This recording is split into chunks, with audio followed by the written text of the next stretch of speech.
To get this out of the way right off the bat, I am not a game designer, I will never be a game designer, and nothing I say should be taken seriously. Plus, let's be real for a second, Final Fantasy V is not a super challenging game outside of a few bosses and the advanced content. But putting that aside, I do think that it can be worth examining what could be changed about it, both in terms of buffs and nerfs. I'm just going to be doing this for the jobs, no general game changes like make the Brave Blade better in some arbitrary way, or nerf rod breaking in some arbitrary way. Also, these changes are made with 4-job fiestas in mind, as if we live in some weird alternate universe where that's the only way to play this game. I think Final Fantasy V is perfectly fine and balanced well when played as intended. With that said, the Knight is one of the better balanced jobs. Its only weakness, if you can call it that, is that it's pretty boring. You know how in Tactics A2, and probably the other Tactics games, I don't know, you can get Monkey Grip to one-hand the two-handed swords? It'd be kind of fun if, with a maxed out Mastered Knight, you could get the double-gripped damage but still have the shield. That would make him a super offensive and defensive powerhouse, truly a force to be reckoned with. If that's a bit much, there's also the idea of leaning into the paladin aspect more, and creating more knight swords that can give buffs. I'm kind of looking at the Enhancer specifically. It's a regular sword that gives +3 magic, but I've never had to use it because the magic jobs that can equip swords can also equip rods and knives, so fire, ice, thunder, and wind are all boosted much more dramatically that way. It does have a lot of strength, and that is a legitimate bonus, but again, it seems like they want you to lean into the magic aspect more. How about taking the Enhancer, making it a knight sword, and giving it the ability to cast Shell as an item? That leans into the paladin support aspect more, and gives more parties the ability to use Shell. This does also sound potentially like too much, so I'm not insanely attached to either of these ideas, but at least the Enhancer is only available in World 3, so you wouldn't have it for something like World 2 X-Death. Plus it could be pushed back into the final dungeon if that's still available too early. Mostly what I'm thinking about is more weapon that casts spell stuff, because that's always fun to abuse.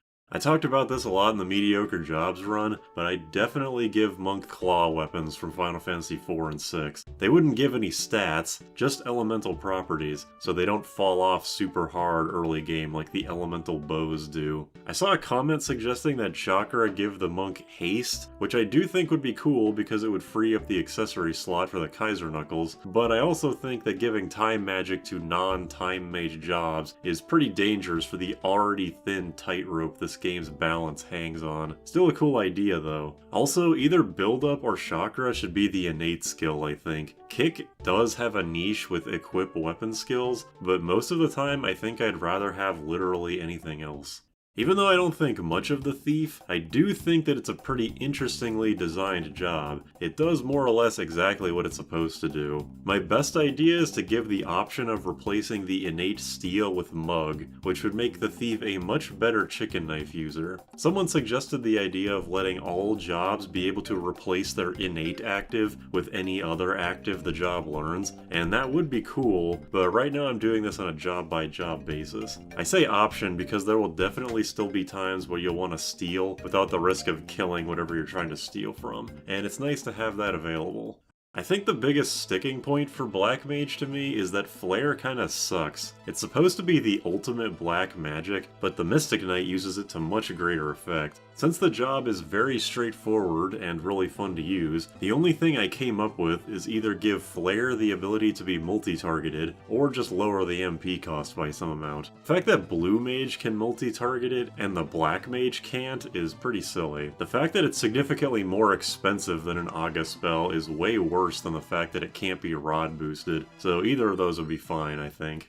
White Mage is a weird one. I don't want to make the White Mage worse, I want to make other jobs better at support. The only other job that even comes close is Chemist, and 99% of players aren't gonna fuck with Mix, but that's too vague an ask, and I do like the White Mage a lot, so I'll do this. Make flails available to buy in Carwin, and make them not have the axe damage formula. Those aren't exactly White Mage buffs, but this makes it so that you still have to do one fight as just the White Mages, and then then you get a boss that White Mage actually excels against, and then after that, they're slightly more effective against Magissa, Forza, and Garula. Doing the first 4 bosses with 4 White Mages really isn't that hard, it's just incredibly annoying because you do no damage and can't die.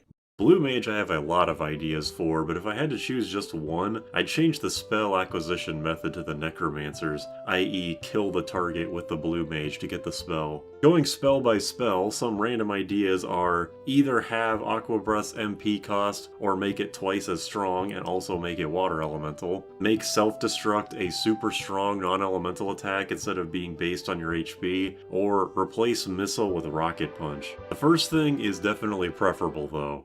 Red Mage could seriously use some help. My number one idea is that when Red Mage is mastered, the red command is permanently replaced with dual cast, with an option to single cast if you want. The biggest problem with Red Mage is that as soon as you master it, there's literally no reason to ever use it again, because every job in the game becomes a better Red Mage than Red Mage. Dual cast just gives you the red spell list with the Red Mage's magic stat, so the fact that the Red Mage has to waste its free slot to use it really sucks. If not that, then I'd maybe give them the level 4 magic, which might be a little overkill. The level 4 spells are Bio, Break, Drain, Image, Shell, and Asuna. Rod boosted bios would be a huge damage buff for them. Break gives them access to an inconsistent insta-kill, and can notably insta-kill the Almagest portion of Neo X Death, just with very low accuracy. Drain is kinda iffy, but having better healing than Cura is still great. Asuna is awesome because it's hard to get rid of debuffs sometimes, especially old, and Blink and Shell are just fantastic buffs. Shell being one of the best out there because so much dangerous shit is magic, and being able to double cast it, that would just be amazing. If I'm only doing one of these, I'd definitely do the first, but Red Mage needs all the help it can get. Time Mage is hard because it's way too good at what it does. I've always thought it's super weird that Hastega is in this game, but Protega and Shelga aren't. And you can just buy Hastega halfway through the game for no effort. I'm not saying that removing Hastega is a good idea, but maybe swapping Banish and Hastega's acquisition spots would be worth doing. I don't think I've ever used Banish, so I can't say whether giving that earlier would be game breaking or not. It'd probably make Carbuncle easier, but moving Hastega to the Phantom Village means that you wouldn't have it for Carbuncle, X-Death, the Pyramid, and Melusine, and of that, the only notable one is X-Death. But if I wanted to go mostly for buffs, then the Drag spell has definitely gotta go. I wouldn't do what Pixel Freemaster does and replace it with a temporary level up spell, but how about something I suggested a while ago? A row switching spell that can optionally be party casted. It's still not great and very situational, but being able to undo a boss's dynamo, or just being able to put the Berserker in the front and back row at will would be amazing for support. Despite the fact that Summoner is fantastic and one of the best jobs in the game, its balance is all over the place. The endgame summons are amazing, but the level 1 summons are useless almost as soon as you get them, and the level 2 summons fall off as soon as you unlock Titan. Black Mage gets around this by just giving you the same spells over and over as the game progresses, but Summoner has to rely on wind, water, or non-elemental. However, I am willing to accept that as an intentional design choice because it makes the 2 offensive magic jobs diverge in their elements. Plus, Summoner is like 99% fine as is, but there's something that's always bugged me. Sylph being so ungodly terrible. The level 1 summons aren't supposed to be good, obviously, but Sylph doing almost no damage and struggling to outheal Cure, as in basic ass level 1 Cure, is just depressing. I'd kinda like for Sylph to scale its damage based on your level and magic way more, to the point where it can do 1500 to 2000 per cast at endgame, and probably bump its MP cost up somewhat in return. It'll still be single target, so it doesn't completely lean into the Summoner's strengths, but Summoner is partially a support job, and giving more jobs access to better healing is something I want above all else. Despite the fact that Berserker sucks and I rag on it constantly, I don't think there's that much wrong with it. I think the only thing I would do is less a Berserker thing and more an Axe thing. Make the Axe weapon type have significantly better accuracy. The fact that the damage variance is super high and they can attack back row enemies is bad enough, but the constant misses just goes way too far. Alternatively, make the Berserker have the highest strength stat so that equip Axes is a much more appealing prospect. Or do both, whatever. You can't really fuck up the Berserker more than he already is. Mystic Knight is super fun and one of my favorites, but I do think it's a little overtuned. As far as a nerf goes, and a comment suggested this, a decent change would be to either make Spellblade last a certain amount of turns before needing to Spellblade again, or it goes away on death. I'm more partial to the second one because it is pretty silly that the buff never goes away ever, but as a buff to compensate, I'd like if Spellblade could be used with any weapon type. I know it's Spellblade, but not being able to use it for stuff like fists, spears, katanas, even shit like bows is pretty lame. Mystic Knight is super fun, so being able to spread the fun around more is ideal. My biggest gripe with Beastmaster is the weapon, kinda like Berserker. I'd either like all whips to have a paralyzed chance, or give the Berserker a magic bonus instead of a penalty, so I'd feel a little less shitty about using the fire whip. There's also Calm, which is... okay, I feel like Calm is overcomplicated because it's kind of like Stop with extra steps. It's its own debuff for some reason, like Flirt. Kind of like how the Ninja just gets Image as its own ability slot. I think I'd just turn Calm into a free stop. It wouldn't be fantastic, but you only need 10 ABP to get it, so it'd be decent to have for the first world. There's also the possibility of adding in a new version of Catch, so it's less one-time use. Like maybe once you release the monster, it takes the place of the Beastmaster and acts randomly, as if it's confused and lasts until its HP runs out. Although there's some super beefy enemies in this game, so that part would have to be retuned a bit. If you left enemies as is, the Shield Dragon would dominate with its 20,000 health and access to random blazes. You know, now that I'm really thinking about it, this is way too over the top. I'm just sticking with the first couple things I said. First off, I'd make giving Gaia to someone else to give them the Geomancer's magic stat. Second, I think I'd swap the locations of the Legendary Bell with the Boost All Elements Bell. I do realize that would mean that there's 2 Boost All Elements weapons in the 12 Legendary ones, but I'll do one better in that I'll make the bell actually boost water, while keeping the Magus Rod as is. You can do a couple things with this. You could create a new Equip Bells skill that a job like Summoner could get use out of if you wanted to spam Leviathan. You could give Summon to the Geomancer to have them spam Leviathan instead. You could grind slightly easier on ocean encounters, I guess. I think the Geomancers need something like this. Anything, really. I kind of don't want to touch Ninja at all. I remember remarking in the level 1 run that throwing weapons and stuff are based on your level, so I guess I'd make them level independent? Not being able to throw shurikens and stuff for a playthrough is pretty lame. That's all I got though. Ninja is fun and it's super stacked without being absurdly overpowered. Just regular overpowered.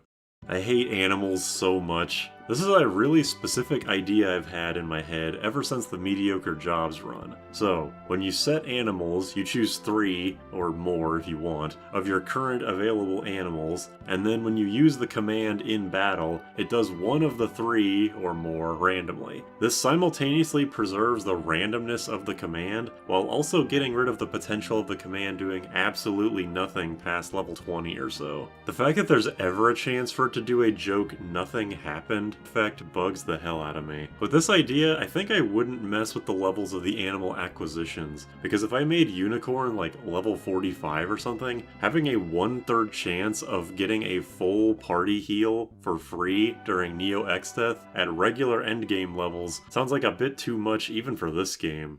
I think the Bard is a perfectly fine job, and it's probably difficult to balance because the great effects are so great. Like, it's probably a bit hard to buff the agility song without making it into a better Hastiga. Like a couple other jobs, I'll stick to the weapons. The harps doing fractional damage is purely detrimental for their debuff's effectiveness, and honestly I think that just making them into magic damage weapons is perfectly fine. It means they can inflict sleep on some bosses now, and they can use that 11 magic a little bit better, because it's still weird to me that Equip Harps gives the Bard's magic stat when there's only one thing it could use it for, the Legendary Harp. I also think it would be cool if they had Edward's share item thing from Final Fantasy IV, except it's the DS version where he uses one item per character instead of splitting one item into a fraction of the effect. Again, better party healing is extremely desirable. Oh god, Dragoon. Where do you even start? I'll just restate what I said in a comment. Jump should be stronger than ×2 damage if used with a spear to make it not just another version of build-up. Spears should ignore row. Spears should be able to be two-handed. There should be more gimmicky spears like elements or status effects. Its strength stat should be higher. Lance should do like 5 times more damage to make you even consider using it. I don't know, just pick 2 or 3 of those. Or do all of them, whatever. With Dancer, I have had this idea since me and RJ made the jobs video. Every piece of Dancer equipment should replace a different dance with sword dance. So if you equip the rainbow dress, red slippers, and Lamia's tiara, you're guaranteed to get sword dance. That would also give you an actual choice to make on the headgear that you want. The tiara for better damage consistency, or the ribbon for the stats and status immunity. This also means that I'd be less mad about all the Dancer equipment being in the final dungeon. At least this way, it makes sense for it to be condensed into the last hour of the game. Except the Man-Eater, that knife has always been super weird, and you could probably just put it way earlier in the game. The Dancer will still have bad stats made up for by the ribbon, Flirt will still be useless, I just desperately want Dance to be less terrible. Samurai is easy, just dramatically nerf the damage of Gill Toss. I know this falls under the umbrella of lame nerf that I've been trying to avoid this whole video, but seriously, the Samurai has great stats, fantastic passive and active abilities, and great equipment selection. The fact that it just has a full screen nuke for no effort has always been one of the weirdest balancing fuck-ups in this whole game. At the very least, it shouldn't be party-wide, and the amount of Gill Tossed should be amped up a lot. Any one of these could be fine, and it's hard to give something to compensate because they already have Masamune, one of the best weapons in the entire game. The Samurai could benefit pretty well from that Spellblade change at least. Here's something, make Slash even more like Odin, or if it fails, then it does a small chunk of damage instead. Not as much as the nerf to Gill Toss, or as much as Gungnir, but enough that you don't feel like you just wasted your entire turn going for it. Obviously, Chemist's balancing has to involve mix, that much is obvious. I would never want to outright remove the level mixes, because the level 1 run probably would have been impossible without it. Plus, it's just super fun to abuse. I think lowering the levels gained by half is fair, honestly. Like I said in the best mixes video, boosting your level by 20 when your max level is usually in the 40s is pretty ridiculous, especially for how easy the mix is to do. Swapping the item combination with Dragon Breath, i.e. 2 Dragon Fangs, doesn't really do anything, because also like I said in that video, farming for items isn't the issue. Any 4-job Fiesta party can farm for these items super easily if they want to. I think the real problem here is how integral level is to your damage. This is basically the only way in the game to straight up buff your damage output mid-battle, but it's not like I'm going to suggest something like change all damage formulas in the entire game. I honestly think Chemist is completely fine aside from the level mixes. This one change is probably a good enough nerf. As a compensation buff, I kinda want the power drink to work correctly. I'm still confused on if it was actually fixed in Pixel Remaster or not. That would be the other way to buff your damage mid-battle, but for now all we got are the level mixes.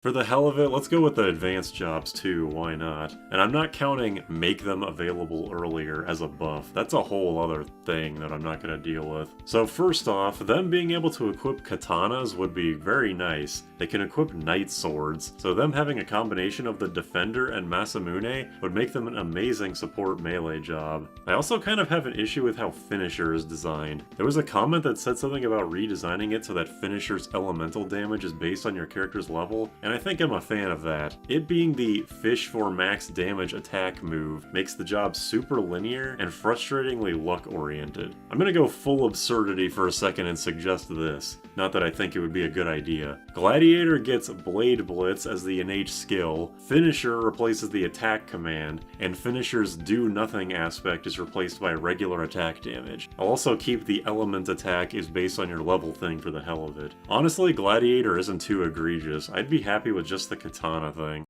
Oracle blows. Both of its signature abilities need serious reworking to even consider using it. For Condemn, remove the instant kill one, make the remaining Condemns significantly stronger, somewhere between Ara and Aga level, and make it so that they can be used on heavy targets. I seriously don't get what the point of Condemn is. It only works on non-heavy enemies, and the instant kill one ignores death immunity. There's no point to use the attacking ones at all. For Predict, just removing the self-damage alone would make it 100 times more usable. I'll keep Pestilence since that one just damages you, and it's fine to keep at least some aspect of risk involved. That's all you need, really. The big thing about experimenting with Predict is that most of the time you're just gonna kill yourself, so there's no point in messing with it.